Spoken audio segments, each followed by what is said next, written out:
పవన్ కోసం పిఠాపురం నియోజకవర్గాన్ని త్యాగం చేశారు టీడీపీ మాజీ ఎమ్మెల్యే వర్మ.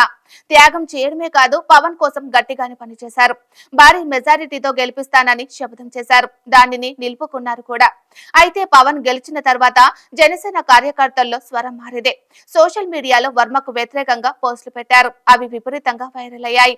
ఇప్పుడు ఏకంగా వర్మపై జన సైనికులు దాడికి ప్రయత్నించడం సంచలనంగా మారింది. పవన్ విషయంలో వర్మ త్యాగం చేశారు. గెలిచే సీటును చంద్రబాబు పవన్ కి ఇస్తే వర్మ సమ్మతించారు.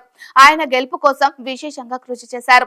అదే సమయంలో పవన్ కోసం మెగా కుటుంబం, బుల్లితెర నటులు రంగంలోకి దిగారు, ప్రచారం చేశారు. అయితే మొన్నటి వరకు వర్మను ఆకాశానికి ఎత్తేసిన జన సైనికులు పవన్ కు భారీ విజయం దక్కేసరికి ఆ క్రెడిట్ అంతా మెగా కుటుంబానికి ఇచ్చారు. అంతటితో ఆగకుండా వర్మ వల్ల పవన్ గెలవలేదని సోషల్ మీడియాలో ప్రచారం ప్రారంభించారు. దీంతో టీడీపీ జనసేన మధ్య గ్యాప్ ప్రారంభమైంది. సోషల్ మీడియా వేదికగా మాటల యుద్ధం నడిచింది.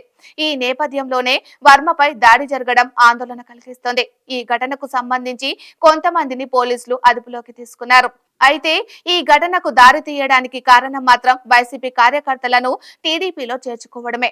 మొన్నటి వరకు కొంతమంది వైసీపీకి మద్దతుగా ప్రచారం చేశారు. అటువంటి వారు ఎన్నికల ఫలితాల తర్వాత టీడీపీలో చేరారు.